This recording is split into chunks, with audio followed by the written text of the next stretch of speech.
कैसा था 2024-25 का शिक्षा बजट? 2024-25 के बजट में शिक्षा के क्षेत्र में कई महत्वपूर्ण पहलों का प्रस्ताव था, जैसे कि 80 उत्कृष्ट विद्यालयों का संचालन, 325 प्रखंड स्तरीय मिडिल स्कूल का संचालन और 4036 पंचायत स्तरीय विद्यालयों को आदर्श विद्यालय के रूप में विकसित करना।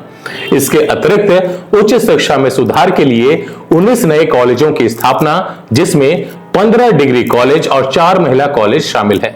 इस प्रकार झारखंड सरकार शिक्षा के क्षेत्र में सुधार और विकास के लिए महत्वपूर्ण निवेश कर रही है।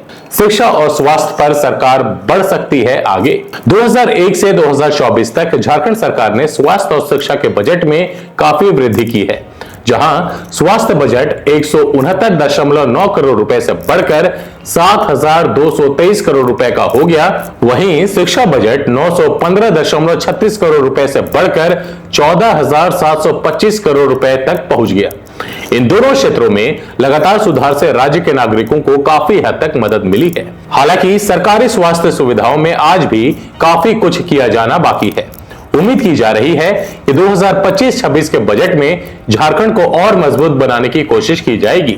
इसके अलावा स्वास्थ्य और शिक्षा का लाभ राज्य के हर नागरिक तक पहुंचाने की कोशिश की जाएगी। जनसंख्या दबाव और विकास की भावी योजना। समय के साथ साथ राज्य के लिए बढ़ रही जनसंख्या दबाव सरकार के लिए बड़ी चुनौती है। आर्थिक सर्वेक्षण 2023-24 के मुताबिक झारखंड में शहरीकरण दर 24.5% था, जो राष्ट्रीय औसत 31.1 से कम था। 2001 से 2011 के बीच 10 सालों में यह वृद्धि दर 32.4% थी।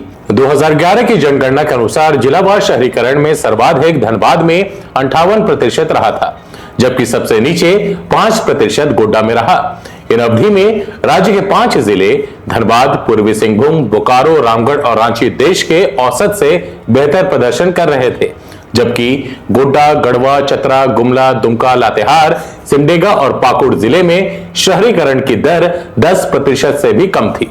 ग्रामीण क्षेत्रों पर रहेगा सरकार का फोकस। वहीं ग्रामीण क्षेत्रों में आज भी लोग मूलभूत सुविधाओं के अभाव में जीने को मजबूर हैं। सरकार के लिए ग्रामीण क्षेत्रों में विकास की किरण पहुंचाने की बड़ी चुनौती है।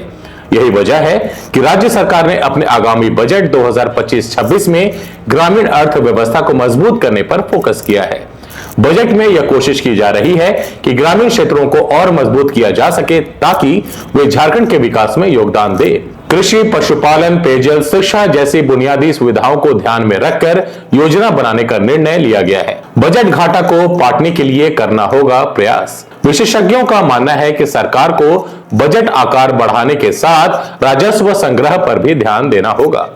आय के नए स्रोत तलाशने होंगे। ऐसे में केंद्रीय मदद के अलावा राज्य सरकार अपने बलबूते योजना को संचालित करने का मास्टर प्लान बना सकती है। हालांकि पिछले बजट से ही इसकी झलक दिखने लगी थी। 2019-20 में राज्य के अपने स्रोतों से कुल आय 31,524 करोड़ 20 लाख रुपए हुए थे। चालू वित्तीय वर्ष में सरकार ने इसकी तुलना में 70% की वृद्धि करते हुए 53,500 करोड़ 43 लाख रुपए का राजस्व प्राप्त करने का लक्ष्य रखा है। सरकार का ध्यान पर्यटन और स्वास्थ्य क्षेत्र पर भी है। 2025-26 के वार्षिक बजट में इसकी झलक देखने को मिल सकती है। सरकार उत्पाद नीति निजी हाथों में दे सकती है। इसके करीब 5,000 करोड़ मिलने की उम्मीद है। बजट में संतुलन पर ध्यान देना होगा। जानकार कहते हैं कि बजट बनाने वालों को निश्चित रूप से एक संतुलन कायम करना होगा। उनको आय के बारे में सोचना होगा और खर्च के बारे में भी। अगर सरकार आय के बारे में विचार नहीं करेगी और केवल व्यय करती जाएगी, तो इससे घाटा बढ़ता जाएगा। यह कहीं से भी राज्य के हित में नहीं होगा, क्योंकि उसमें ऋण का सूद भी बढ़ता जाएगा। आज के आजाद सिपाही के खबर विशेष में बस इतना ही। देश विदेश की और भी अधिक जानकारी के लिए आप पढ़ते रहिए अपना लोकप्रिय दैनिक अखबार आजाद सिपाही।